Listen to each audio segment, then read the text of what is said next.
that feeling when it's 11 p.m., you've been busy all day, and somehow you've only crossed 2 things off your to-do list?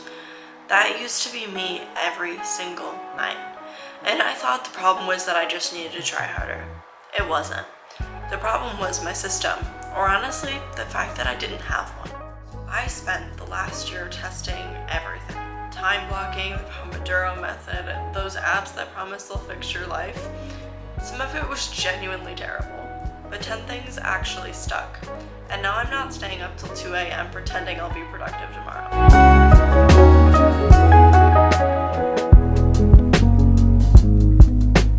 I'm just going to give you the 10 that worked.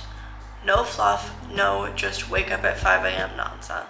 Let's start with the one that changed everything for me, and it's probably not what you think. This first one has completely flipped how I think about time. Most people plan forward. They look at their week and go, what should I do Monday? But when you plan forward, everything feels equally urgent. Instead, I start with the deadline and work backwards. So if I have a paper due on Friday, I don't just write work on paper every day. I go, Thursday is final edits. Wednesday is the full draft. Tuesday is the research and outline. Monday is, well, nothing, because I already know what I need to do. Sounds obvious, but actually doing it, actually looking at your calendar and going, when does this need to be done and what has to happen before that, it changes everything. And it means you're never surprised by a deadline because you literally started from it. Tip number 2 is the 2-minute rule. Everyone talks about the 2-minute rule. If something takes less than 2 minutes, just do it now. And that's fine, but the version that actually saved me is different. If a task feels overwhelming, I tell myself I only have to do it for 2 minutes. That's it. 2 minutes of studying, 2 minutes of cleaning, 2 minutes of staring at a blank document. And here's the thing, once you start, you usually keep going. But the permission to stop just after 2 minutes, that's what gets you to start in the first place. I use this literally every day, especially for assignments I'm dreading. 2 minutes, that's the whole rule. Tip number 3 focuses on your phone. Tried using my phone for everything. The Notes app, reminders, Google Calendar notifications, and I was still forgetting things constantly. The problem is, your phone is also TikTok, Instagram, text messages, and more. Your brain doesn't separate planning mode from scrolling mode, when everything lives in the same device. So I switched to a physical planner for my daily priorities. Doesn't have to be anything fancy like a bullet journal, just a notebook where you write down the top things that absolutely have to happen today. Personally, I like to use a bullet journal because I'm more motivated to use it because of the time I spent working on it. Your phone handles the big picture calendar. Notebook handles the day. Separating them honestly makes me feel so much less distracted. Number 4 is called the energy audit. This one is going to be kind of personal to me, but I think it's the most underrated time management tip. I have multiple chronic illnesses, and one thing I've learned is that not all hours are equal. Like 9 a.m. me and 3 p.m. me are completely different people. 9 a.m. me can write a whole essay, and 3 p.m. me can barely write an email. So I stopped scheduling hard things during my low energy windows. I do my deep work in the morning, and I save the easy stuff, emails, organizing, errands, for the afternoon when my brain is basically soup. And if you don't know when your high and low energy times are, track it for a few days. Write down when you actually feel focused versus when you're just sitting there, and then build your schedule around that, not around what looks good on paper.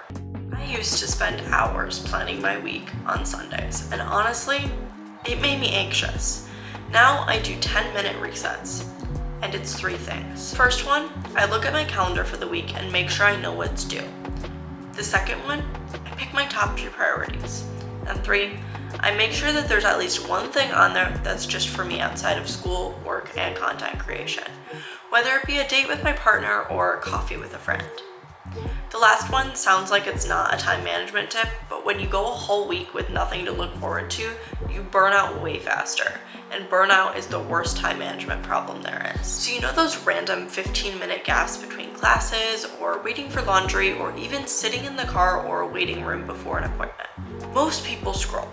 Or you can keep a list on your phone called waiting room, just for tiny tasks that take under 5 minutes. replying to an email, reviewing 3 flashcards, texting someone back. None of these feel productive on their own, but I probably get an extra hour of stuff done every week just by filling in those gaps instead of scrolling. And the list takes not even 2 minutes to set up. For tip number 7, use one calendar, not 3.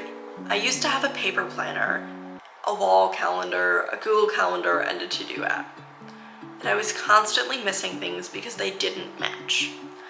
Now everything lives mainly in one place. For me, it's Google Calendar. I made a whole video about this system actually, but the tool doesn't matter. What matters is that you're not checking 3 different places to figure out what you're supposed to be doing. But keep in mind, it's okay to use more than one. You just have to make sure that everything matches up. Pick one, put everything in it. If it's not on the calendar, it doesn't exist. That's the rule. This next one is something I wish someone had told me my freshman year of college. Your deep work hours, whenever you're actually focused, those are the most valuable thing you have.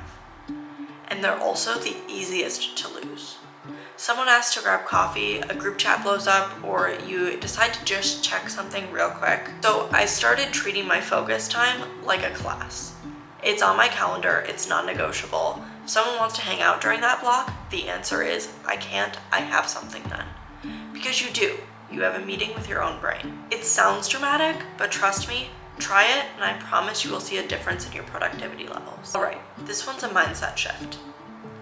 At the end of every day, instead of writing tomorrow's to-do list, I write down what I actually got done.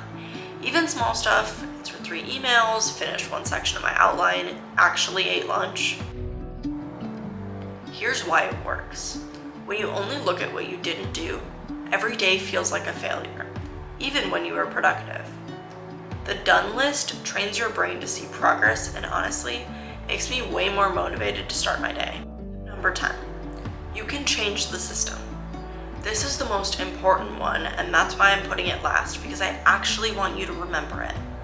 The best time management system is one that you'll actually use, not the one that looks aesthetic, not the one your roommate swears by. And if something I said doesn't work for you, drop it.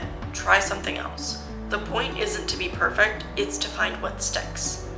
Start small, stay consistent, and adjust it as your schedule changes. So yeah, those are my top 10. The backwards planning one and the energy audit one are honestly the 2 that make the biggest differences for me. So if you try nothing else, start there. Let me know in the comments down below what's one time management thing you're going to try this week. If this helped, subscribe. I post college and lifestyle content, and we are building something pretty cool here. Bye everyone, and I'll see you in the next one.